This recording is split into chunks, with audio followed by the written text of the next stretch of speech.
नमस्कार प्रिय दर्शकों, आप सबका स्वागत है ज्योतिष की पाठशाला में ज्योतिष से संबंधित एक और वीडियो में। आज का टॉपिक बहुत ही इंपॉर्टेंट है।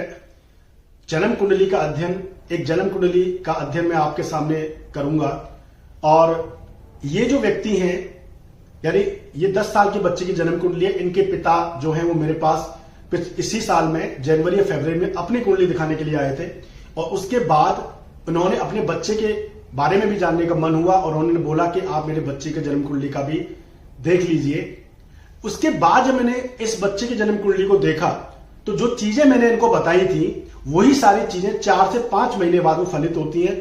उनका मैसेज एक दिन मेरे पास आता है कि जिस तरह की चीजें आपने बताई थी उसी तरह की एग्जैक्ट चीजें उस बच्चे ने करी हैं।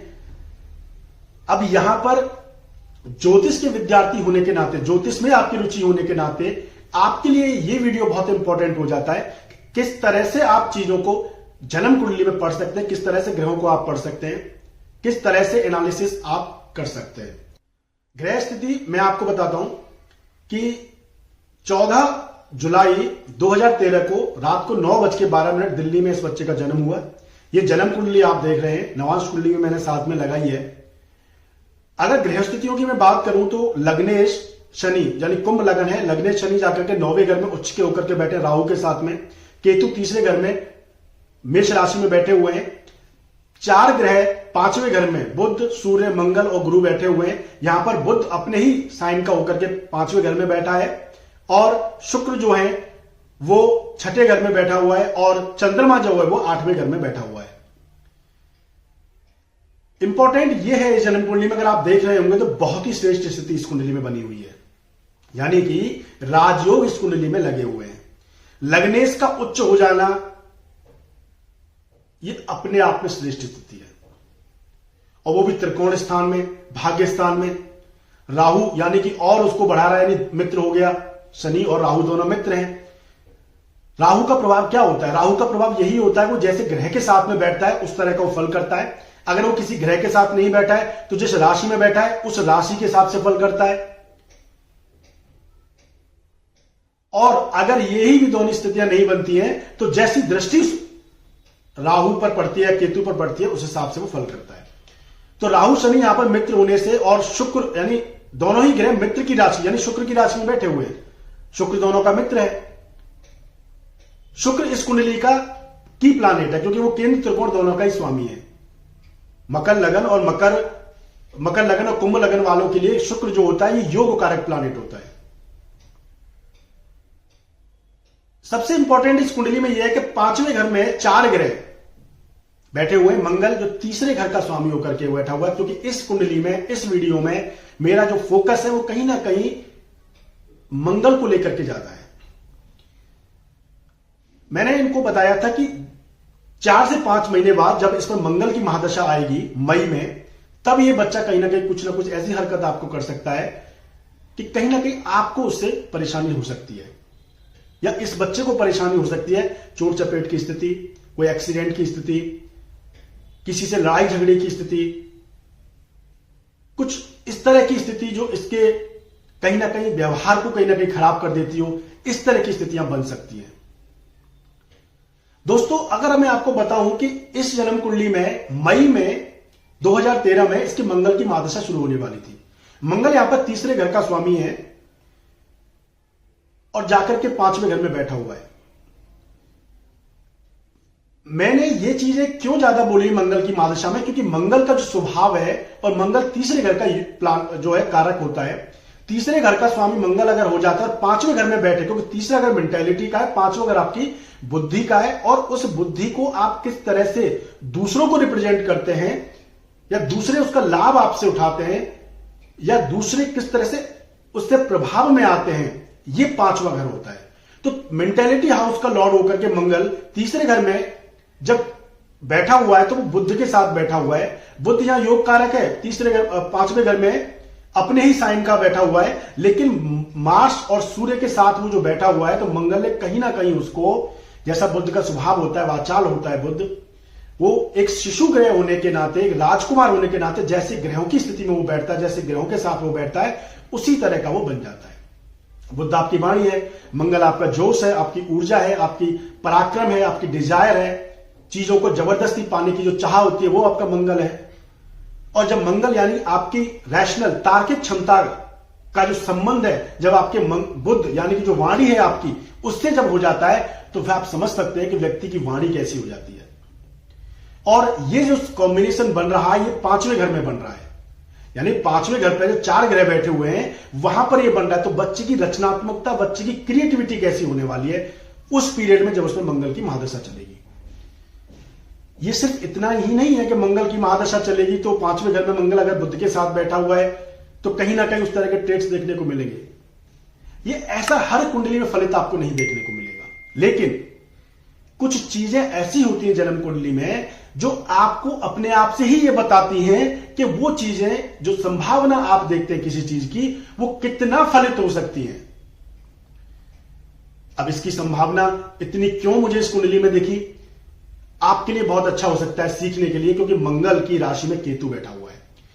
केतु जिस राशि में बैठता है उस राशि का जो स्वामी होता है, उसके जो एलिमेंट्स होते हैं, उसके जो तत्व होते हैं, उसके जो ट्रेट्स होते हैं, उसकी जो विशेषताएं होती हैं, वो विशेषताएं व्यक्ति में जन्मजात ही पाई जाती है। ये कह सकते हैं कि वो चीजें व्यक्ति अपनी पास्ट लाइफ से इनहेरिट कर रहा होता है, यानी वो चीजें व्यक्ति इस जन्म में सीखता नहीं है, वो चीजें खुद ही उसके अंदर वो होती हैं और समय आने पर वो चीजें कह सकते हैं वो लाइमलाइट में आ जाती हैं और वो चीजें उसके सबकॉन्शियस में एक्टिव होने लगती हैं। कोई उसको वो चीजें सिखाता नहीं है। मंगल की राशि, केतु और मंगल की राशि में बैठा है और वो भी एरीज यानी उसकी मूल त्रिकोण राशि में, इसका मतलब ही यही है कि व्यक्ति के अंदर आई कॉन्सेप्ट ज्यादा है, उसके अंदर अहंकार, अहम का भाव ज्यादा है और इंपल्सिव उसका नेचर, कहीं ना से अग्रेसिव नेचर की मेंटालिटी उसकी है। क्यों? क्योंकि मेंटालिटी ही हाउस में वो बन रहा है, तीसरे घर में पराक्रम का वो हाउस है, आपके पुरुषार्थ का वो हाउस है। और मंगल यानी डिजायर, आपकी ऊर्जा, और जब ऊर्जा का और आपके पुरुषार्थ का जब संपर्क हो जाता है तो व्यक्ति बहुत ही ज्यादा पराक्रमी होता है। कहीं ना कहीं वो पराक्रमी तो होता है, चीजों को जीवन में पा लेता है, लेकिन कई बार ऐसा कॉम्बिनेशन जब एफ्लेक्ट हो जाता है यानी कि बुरे प्रभाव में आ जाता है तो चीजें जो होती है वो कहीं ना कहीं दूसरे रूप में चली जाती है। निसंदेह इस कुंडली में राजयोग लगे हुए हैं, इसमें कोई दो राय नहीं। 5वें घर में गुरु जिसका वो कारक होता है, वहां से 5वीं दृष्टि 9वें स्थान पर लग्नेश पर डालता है। अति उत्तम स्थिति है, लगन को गुरु देखता है, बहुत अच्छी स्थिति है। लेकिन गुरु जहां पर शत्रु राशि में बैठा हुआ है तो कहीं ना कहीं गुरु जो है वो भी अपने आप में इन चीजों का एक्सपेंड कर रहा है, यानी कि जो सूर्य का, मंगल का, बुध का जो कॉम्बिनेशन बना हुआ है उसकी जो साइकोलॉजीज निकल के आ रही है बच्चे में, या बच्चा जिस तरह की साइकोलॉजीज उस तरह की इनहेरिट कर रहा है उनको वो और एक्सपेंड कर रहा है, क्योंकि गुरु का नेचर ही एक्सपेंड करने का है। और बुद्धि स्थान 5वें स्थान पर अगर गुरु बैठ जाए तो वैसे ही व्यक्ति काफी बुद्धि के रूप में श्रेष्ठ हो जाता है। और जिस तरह का कॉम्बिनेशन इसमें बना हुआ है इसको निसंदेही मंत्री योग भी कहते हैं, यानी व्यक्ति मंत्री होता है, बहुत ही श्रेष्ठ स्थिति में बनी हुई है। लेकिन अब बात उसकी करते हैं कि क्या चीजें ऐसी बताई गई थी जो चीजें कहीं ना कहीं फलित हुई, कैसे वो बताई गई थी और किन चीजों को ध्यान में रखकर के वो चीजें बताई गई थी। सबसे इंपॉर्टेंट ये था कि मंगल की महादशा मई 2013 में शुरू हो रही थी। मैंने इनको बताया था कि मई 2013 से जब इस बच्चे पर मंगल की महादशा चलेगी तो यानी कि इस बच्चे पे कहीं ना कहीं कोई ना कोई चोट चपेट की स्थिति, कोई झगड़े की स्थिति, अपने साथ के बच्चों से झगड़ लेना या कुछ ना कुछ और भी स्थितियां खराब कर सकता है, जो क्योंकि 7वें घर का स्वामी सूर्य जाकर के मंगल के साथ बैठा हुआ है। तो इस बच्चे ने कहीं ना कहीं थोड़ी ऐसी ही स्थितियां क्रिएट कर दी अपने एनवायरमेंट में जहां पर ये बच्चा पढ़ने जाता है। तो उस तरह की जो स्थितियां थी वो कहीं ना कहीं मंगल का जो प्रभाव इस कुंडली में जो ये अभी मई 2013 है उसके बाद जो प्रभाव मंगल का देखने को मिला उसके बाद उसमें ज्यादा थी। और मंगल का ही प्रभाव क्यों ज्यादा हुआ? क्योंकि मंगल की राशि में केतु बैठा हुआ है, मंगल यहां पीड़ित हो गया और ज्यादा केतु का प्रभाव भी वो दे रहा है। और नवांश कुंडली मैंने इसी आपको लगाई है कि नवांश कुंडली में देखेंगे तो मंगल तीसरे ही घर में बैठा हुआ है। तो तीसरे घर में मंगल फायरी साइन का वहां पर बैठा हुआ नवांश कुंडली में से ये पक्का पता चलता है कि मंगल कितनी स्ट्रेंथ लेकर के बैठा हुआ है, यानी मंगल जो है पूर्ण रूप से कारक यहां पर बना हुआ है तीसरे घर का। राहु की शुभ दृष्टि है 5वीं, तो यानी कि ऐसी जो परिस्थितियां हैं वो इस तरह से ही यहां पर बनी। और ये परिस्थितियां जब मैंने कुंडली में देखी तो मैंने इनको यही बताया कि कहीं ना कहीं इस तरह की सिचुएशंस बन सकती है और आपको खास कंट्रोल में इस बच्चे को रखना चाहिए, कम से कम जब तक इस पर मंगल की महादशा चलती हो। क्योंकि तीसरा घर मेंटालिटी का होने की वजह से कहीं ना कहीं इसके इमीडिएट एनवायरमेंट में ये बच्चा किसी से झगड़ा कर सकता है, कुछ ना कुछ परेशानी क्रिएट कर सकता है। और ठीक उसी तरह की समस्याएं हुई थी। और जब इन 4 से 5 महीने बाद यानी कि मई या जून में ही कहीं ना कहीं इनका मैसेज मेरे पास आया था। काफी दिन से मैं आपको पिछली वीडियोस में बोल रहा था कि एक एनालिसिस में चार्ट लेकर के आपके पास आऊंगा, लेकिन कहीं ना कहीं लेकर के नहीं आ पा रहा था। आज आपके समक्ष मैंने इसको इसलिए प्रस्तुत किया है कि आप किस तरह से जन्म कुंडली में ग्रहों को देख सकते हैं। एक अकेला मात्र ग्रह सब कुछ देने की स्थिति में नहीं होता है, उसके साथ बहुत सारी स्थितियां बनती हैं, तभी वो चीज आकर के फलित होती है। और वैसे भी इस कुंडली में शुक्र की राशि में एक्सॉल्टेड शनि बैठा हुआ और राहु भी बैठा हुआ है, तो कहीं ना कहीं ये कुंडली जो है बहुत मजबूत कुंडली है। आगे चल के बच्चा जो कॉम्बिनेशन ये बना हुआ है 5वें घर का और शनि राहु की जो युति इस कुंडली में है 9वें घर में, ये बच्चा अपने जीवन में बहुत ही अच्छा करने वाला है।